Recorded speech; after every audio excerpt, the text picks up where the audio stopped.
and welcome back to the Cupcake Jemma channel with me, Gemma. Thank you all so much for being here. Now we've got big news. We've teamed up with one of our favourite brands, Colour Mill, to create a collection from their epic range of oil-based food colourings. These are they. They are a box of 12 amazing colours, and these are great for things like buttercreams, sponges, chocolates, fondants. They're really, really vivid. It's a great starter kit if you're just starting out, or to add to your collection if you've already got a few of these. I highly recommend them, and you can get your hands on these over at cupcakejemma.com and also crumbsanddoilies.co.uk, and even in person in the shop if you're passing through. It's Pride Month, and it is the end of Pride Month, and I thought we couldn't get to the end of Pride without showing our solidarity with the LGBTQI+ community through the medium of cake. And I thought, bearing in mind we've got this amazing collaboration going on, it's the perfect opportunity to make a beautiful rainbow. And I'm going to make a lovely rainbow meadow cake. This is going to be so lovely, and it's going to have all the colours, literally all of the colours in. Now I've gone the extra mile and made the sponges a rainbow as well.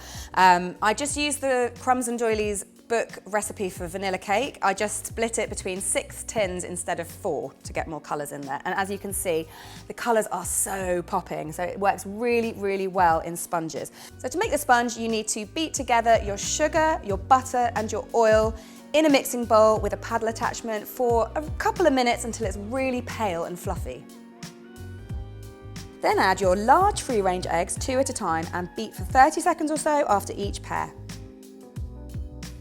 Add the flour, which you should sift first to ensure it's lovely and light, and fold it in slowly until it's just combined.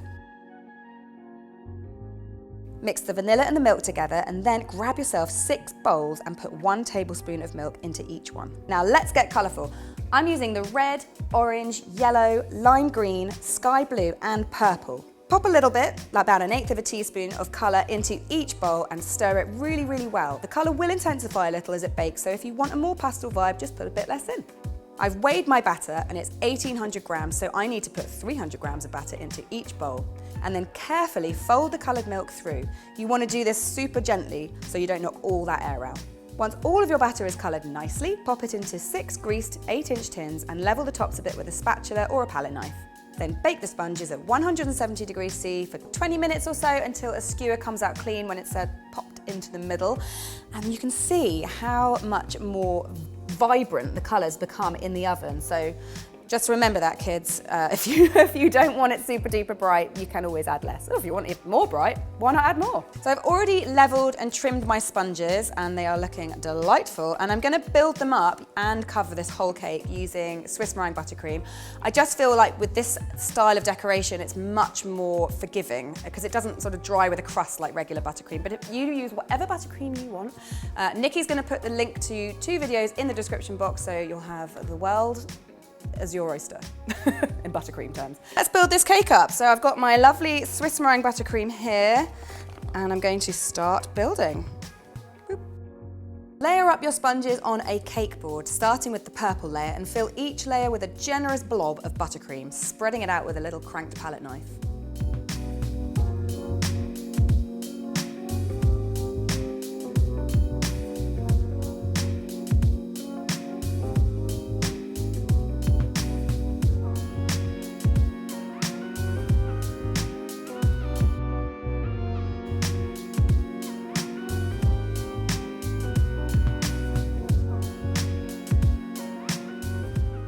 To crumb coat, you just need to cover the sides and the top of the cake with a generous amount of buttercream using a palette knife, and then smooth it out, scraping the excess off using a cake scraper, or you can use a palette knife for this as well if you don't have one of those.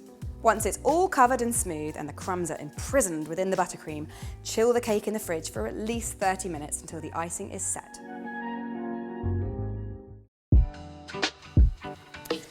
He's lovely and cool, and to the touch he is no longer sticky, so that's great.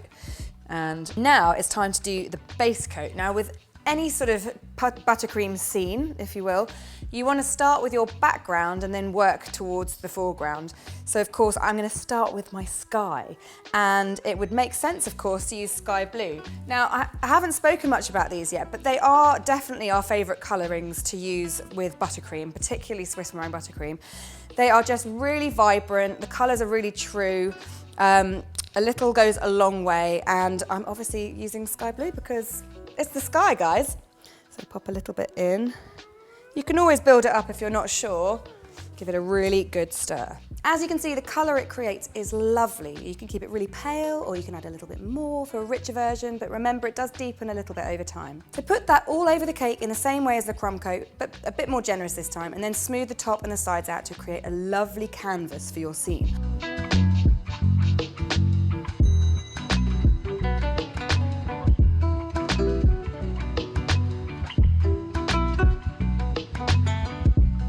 I like to put mine into the fridge to set while I prepare all my other colours.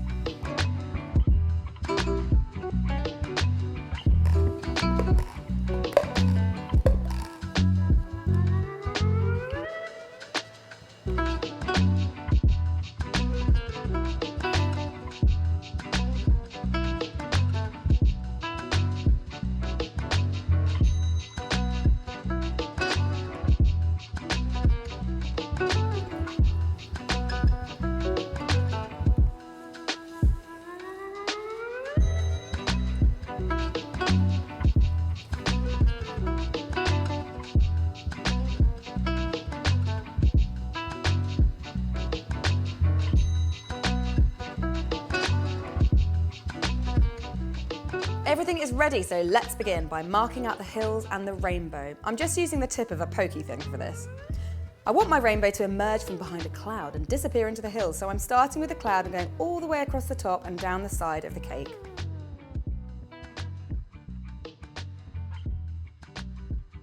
Pipe the top line of the hills in and then roughly fill the space with green buttercream. It doesn't have to be exact or totally covered, because the next thing we do is use a palette knife to smooth those hills out. I'm using a special artist's palette knife, the kind Cézanne or Matisse might have used, so basically I'm halfway to being a world-renowned artist, right?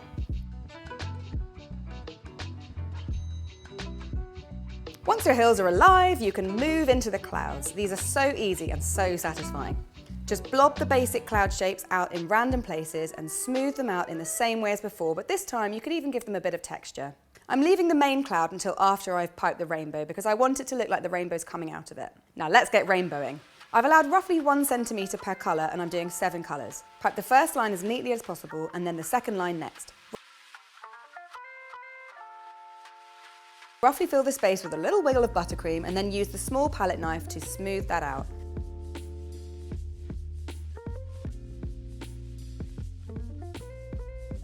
For the next colour, you can just do the outside line and use the previous line of colour as a guide for your wiggling. Smooth it out again, but this time, kind of smooth it into the first colour. Repeat this with all the colours until you end up with a gorgeous rainbow.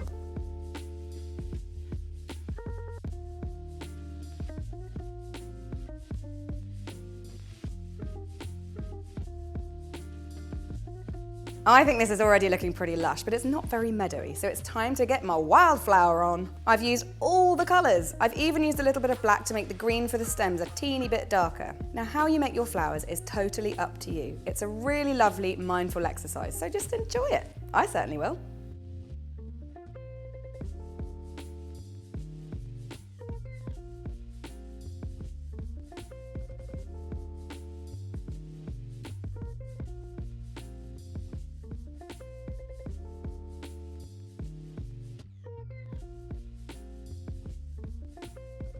Well, that is it, and it looks fantastic. A beautiful rainbow meadow cake.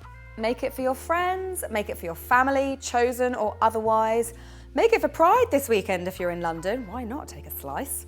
And don't forget, you can pick up our collaboration with Colour Mill over on the websites, which will pop down below, and in the shop if you're passing through. Why not? Well, we'll be back next week with another recipe, and in the meantime, have a wonderful time being you.